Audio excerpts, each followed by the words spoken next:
Bien. Les amis, nous allons continuer donc le deuxième chapitre. Tout à l'heure, là, nous venons de terminer déjà la leçon numéro 7. Eh bien, là, maintenant, nous allons évoluer avec la leçon numéro 8. Le chapitre 2 sur étude des poutres longitudinales. Maintenant, nous allons voir comment faire les calculs des éléments d'érédiction. Alors, à l'entrée des jeux, les amis, j'aimerais d'abord épingler, j'ai également un point ici. Comment est-ce que je fais pour sélectionner en fait la poutre la plus sollicitée ou la plus chargée pour passer directement au calcul des éléments d'érédiction? Les amis, je pense que vous le savez très bien, la procédure, comment est-ce que l'ingénieur calcule un projet. Alors, lorsque vous dimensionnez un bâtiment, l'ingénieur ne peut pas calculer en désordre. L'ingénieur est censé, premièrement, de trouver d'abord l'élément le plus sollicité. Pour ce cas précis, il s'agit bien sûr de la poutre. Une fois que vous avez la poutre la plus sollicitée, c'est à fonction de ça que vous allez maintenant calculer d'abord les éléments d'érédiction jusqu'à tel point que nous allons donc la dimensionner. Alors pour notre cas ici, vous allez remarquer qu'au total, on avait donc 8 poutres longitudinales. On avait la première poutre PL1, la deuxième PL2, la troisième PL3, la quatrième PL4, la cinquième PL5, la sixième PL6, la septième PL7 et la huitième poutre, c'était donc PL8. Alors, après avoir évalué le charge ainsi que le surcharge, nous avons complètement chargé toutes les poutres. Eh bien, là maintenant, nous sommes obligés d'aller vérifier la poutre la plus sollicitée, la poutre la plus chargée. C'est à fonction de ça que je vais maintenant calculer les éléments d'érédiction et puis évoluer avec. OK? Alors, comprenez que jusque-là, nous sommes en train de travailler que pour les cas de l'habitation. Je vous avais dit que nous avons des cas. Nous allons premièrement étudier d'abord les poutres d'habitation. Pour d'autres cas, à ce qui concerne justement la dalle terrestre, ok, nous allons également donc le voir plus tard. Alors, à ce stade, maintenant, je suis obligé de faire quoi? Déjà, en titre de rappel, je pense que vous avez bien maîtrisé la méthode de Clapeyron, la méthode des 3 moments, que nous venons d'utiliser tout à l'heure ou d'exploiter tout à l'heure dans la leçon numéro 7. Maintenant, je viens de sélectionner la poutre A, ok, c'est-à-dire la poutre PL2. La poutre PL2, c'est une poutre à plusieurs travées hyper chargée, ok? Puisque par exemple, la première travée ici, nous avons donc une surcharge de 14 500,13 Newton par mètre. La poutre BC, sa surcharge est de 27 263,93 Newton par mètre. La poutre C2, sa surcharge est de 9 689,63 Newton par mètre. Et la poutre DE, ça fait 27 263,93 Newton par mètre. Donc, la poutre BC est égale à la poutre DE. Et la dernière poutre menant à la poutre EF, sa surcharge est de 14 500,13 Newton par mètre. Et donc, c'est à fonction de ça, de cette poutre que je vais maintenant former le système d'équation. OK? Donc, suivez-moi très bien. La méthode que nous allons utiliser, c'est la même méthode. Vous allez voir que ce n'est pas compliqué, c'est vraiment très, très, très simple. OK? Donc, les amis, si vous êtes prêts, déjà abonnez-vous massivement sur la chaîne YouTube, likez le contenu ainsi que partagez.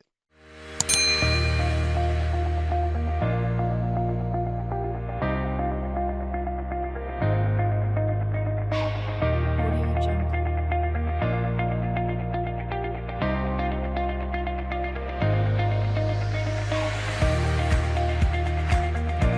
Audio Jungle. Audio Jungle.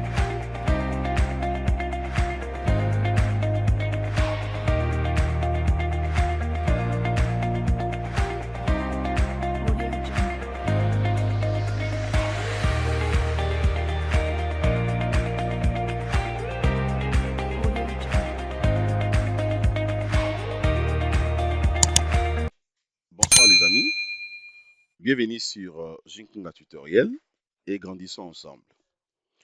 Les amis, nous allons continuer donc nos séries de formations sur le même programme. d'impact complet, bâtiment R+10. Alors, comme je l'ai dit déjà dans mon introduction, nous allons donc enchaîner le chapitre 2 sur le titre des poutres longitudinales. Alors, cette fois-ci, nous allons voir ce soir, les amis, comment calculer les éléments de réduction de la poutre que vous voyez devant l'écran ici, la poutre PL2. Alors, la première des choses à faire, c'est quoi? Il faudrait d'abord que vous puissiez bien comprendre la poutre. Il faudrait d'abord comprendre la poutre. Vous allez voir ici que j'ai une poutre continue, comme je l'avais dit. Une poutre reposant sur 6 appuis, ayant justement 5 travers. OK? Alors, maintenant, comment je vais évoluer? La première des choses à faire, je suis obligé d'abord de créer le premier système d'équation. Le premier système sera fonction de quoi? Je suis obligé d'abord d'isoler, OK? D'isoler justement les 3 appuis ici. L'appui A, l'appui B, ainsi que l'appui C. Je vais travailler d'abord avec le détravé, c'est-à-dire les 3 appuis, le détravé, l'appui A, B et C. Alors, qu'est-ce que je fais? Regardez comment je vais l'isoler. Déjà, je sais très bien que la portée AB, ça fait 4 mètres. La portée BC, ça fait 5 mètres. OK? Donc, le système est là. Maintenant, à ce qui concerne les hauteurs, étant donné que la première portée, ça fait la surcharge que j'ai ici, ça fait 14 500,13 Newton par mètre. La deuxième portée, ça fait 27 263,93 Newton par mètre. Et donc, les hauteurs aussi ne seront pas donc égales. OK? Alors, qu'est-ce que je fais? La première des choses, je vais d'abord calculer la première hauteur, c'est-à-dire les H1 ici. OK? La première hauteur H1. Comment maintenant je peux calculer ça? Pour calculer cette hauteur, c'est beaucoup plus simple, c'est pas compliqué. C'est juste question de prendre donc la surcharge dans le pays, OK? La surcharge ici, ça sera multiplié justement par la portée, OK? Au carré. Souvenez-vous très bien de la formule que je vous avais montrée tout au début. C'est-à-dire quoi ici? Donc, j'aurai justement la surcharge PI multipliée par la portée au carré sur 8. Et donc, je peux directement calculer ici. Donc, j'aurai 14 500,13. D'abord, je peux prendre d'abord les 4 carrés. Donc, j'aurai 4 fois 4, ça fait 16, multiplié par 14 500,13. OK? Je trouve la valeur de 232 002,08. Ça sera maintenant divisé par 8. Eh bien, je trouve la valeur de 29 000,26. Donc, la hauteur H1 est connue. Maintenant, je vais calculer aussi la hauteur HD ici. La même procédure, donc ça sera le PI multiplié par la portée au carré sur 8. La portée ici, ça fait 5 mètres. Sa surcharge, ça fait 27 263,93 Newton par mètre. Et donc, je réponds les calculs pour la deuxième hauteur, donc j'aurai 27 263. D'abord, ça, je laisse. Je prends d'abord le 5 carré, donc ça fera 5 fois 5. Donc, j'aurai 25 que je vais multiplier maintenant par 27 263,93. OK, je trouve la valeur de 681 598,25 qui sera divisé par 8. Voilà. Je trouve la valeur de 85 199,78. Et donc, étant donné que les deux hauteurs sont connues, maintenant, je vais calculer directement donc, la surface S1. La surface S1 ici. OK? Et après, je vais calculer aussi la surface S2. Comment je vais calculer la surface S1? Pour calculer la surface S1, c'est très simple. C'est vraiment simple. OK? C'est-à-dire quoi? La surface S1 sera tout simplement égale. Ça sera donc le 2 tiers multiplié par la portée, les 4 mètres ici. OK? Multiplié par la portée, les 4 mètres, multiplié maintenant par justement la surcharge, c'est-à-dire le PI. OK? Le PI. Alors, étant donné que déjà les H1 étaient calculés, donc ici, automatiquement, le PI tombe. Donc, c'est-à-dire que ça sera multiplié maintenant par les H1. OK, la valeur que nous avons calculée ici. Je vais le faire rapidement. Donc déjà, les 2 tiers, 2 sur 3, ça me donne combien cette valeur? Que je vais multiplier maintenant par 4. Je trouve ça. Que je vais multiplier par 29 000,26. Eh ben, je trouve maintenant la valeur de 77 334,003. Puisque j'arrondis ici en excès, donc ça fait 0,3. OK?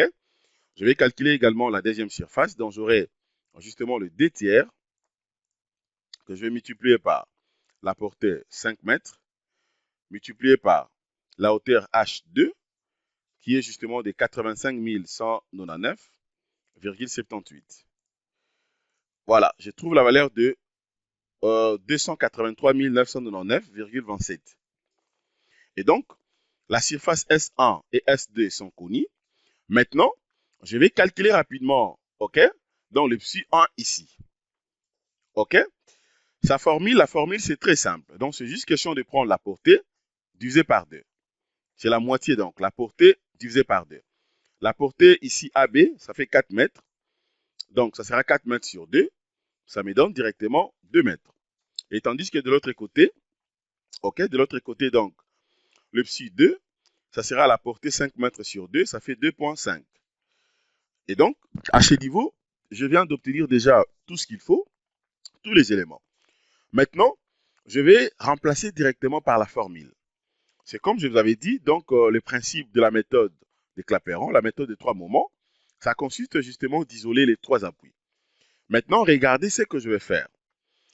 Alors, la formule est là. Donc, la formule nous dit que pour calculer directement, trouver donc les moments, eh ben, je suis obligé de calculer, de suivre la procédure par rapport à la formule. Donc, le LAB, la portée LAB sera multipliée par le MA, plus 2 multiplié par le moment au point B, multiplié par la longueur AB, plus la longueur BC, plus le moment au point C, multiplié par la longueur BC, doit être égal à moins 6, OK, multiplié par la surface 1, multiplié par le psi 1 sur la portée LAB, plus la surface 2, multiplié par psi 2 sur la portée BC.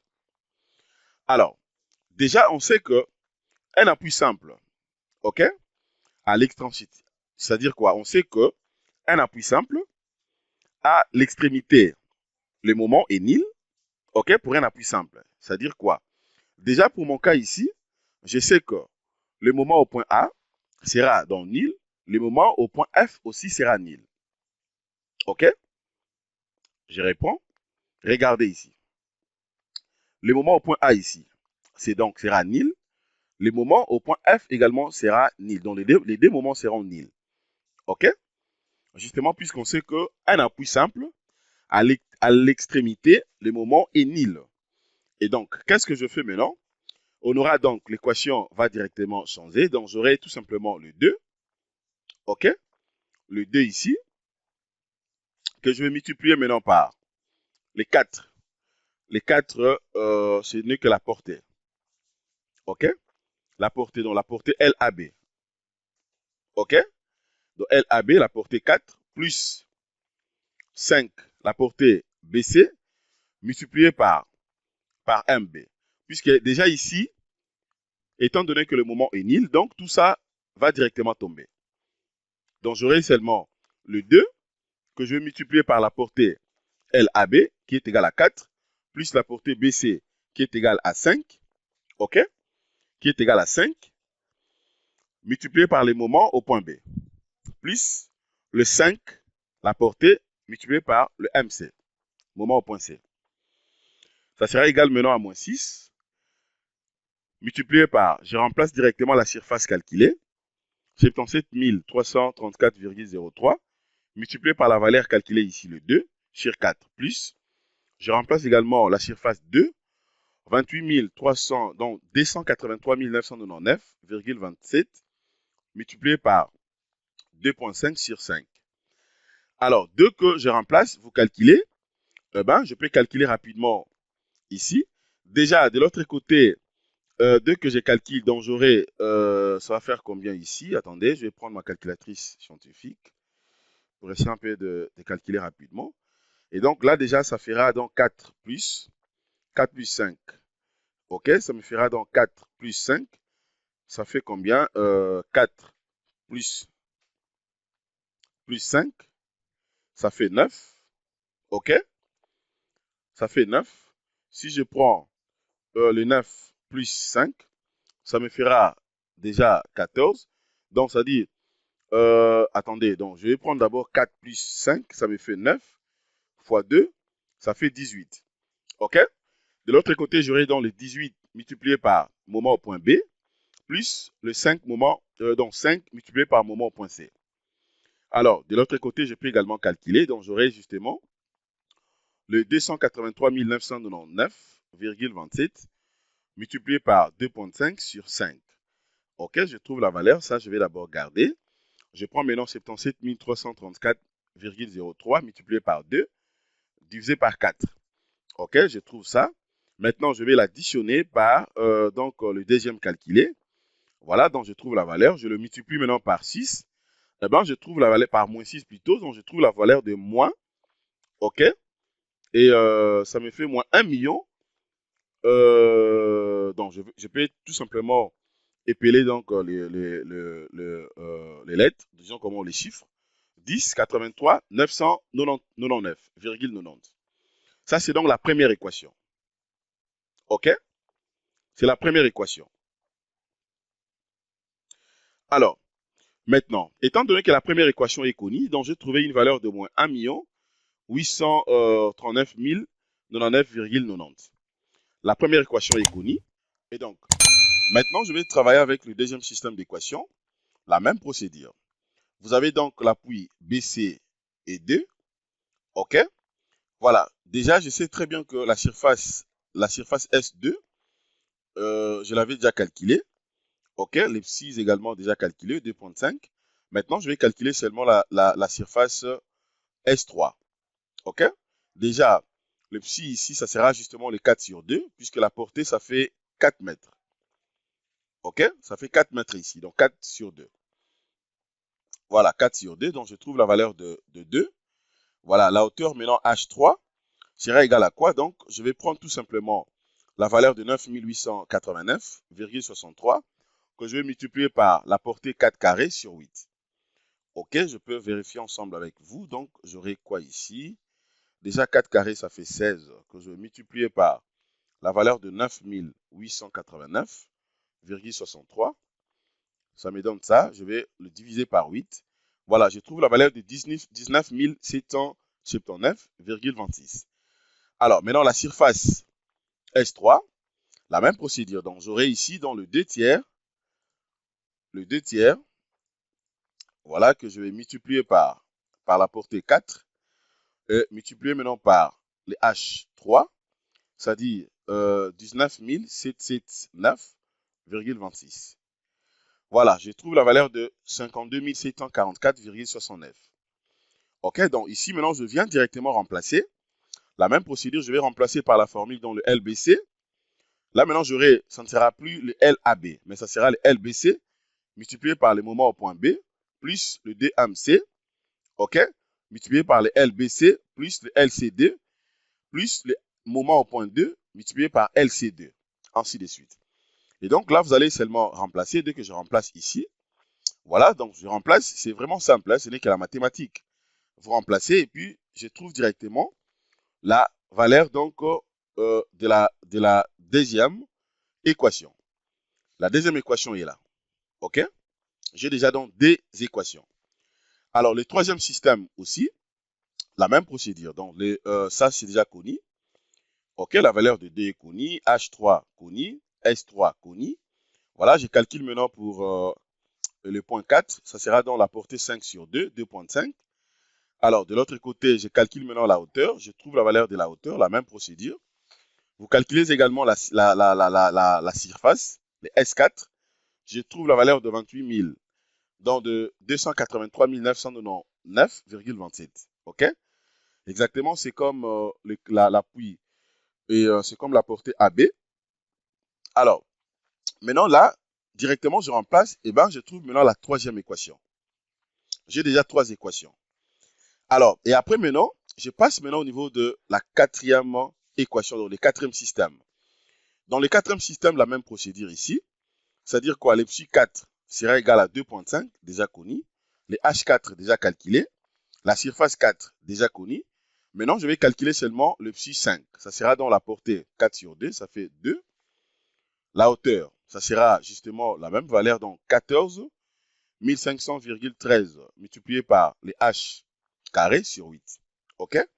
Alors, je trouve directement la valeur ici. OK, mon cher Arsène? Alors, après ça, maintenant, je vais calculer maintenant la surface S5. Sera égal à 2 tiers. Sera égal à 2 tiers, justement, multiplié par 2 tiers multiplié par, donc multiplié par 4, multiplié par 29 000. Donc, 290 000, donc qu'est-ce que je dis? 29 000, virgule 26. Et donc, voilà, je trouve maintenant la valeur de 77 334,03. Alors là, je peux remplacer directement ici, jusqu'à trouver maintenant, et donc la quatrième équation. OK? Alors, déjà, vous allez comprendre que je viens de former donc mes 4 équations. OK? Alors, regardez maintenant le système d'équations que je viens d'obtenir. OK? Nous avons donc le système d'équations. La première équation, 18 multiplié par les moments au point B, plus 5 multiplié par moment au point C, sera justement égal, OK, à 1 839 099,90. Donc, la deuxième équation, c'est 5 multiplié par moment au point B, plus 18 multiplié par moment au point C, plus 4 multiplié par moment au point 2, qui sera justement égal à moins 10, 10, 232, donc c'est-à-dire quoi? Moins 1 million 102, 32,96.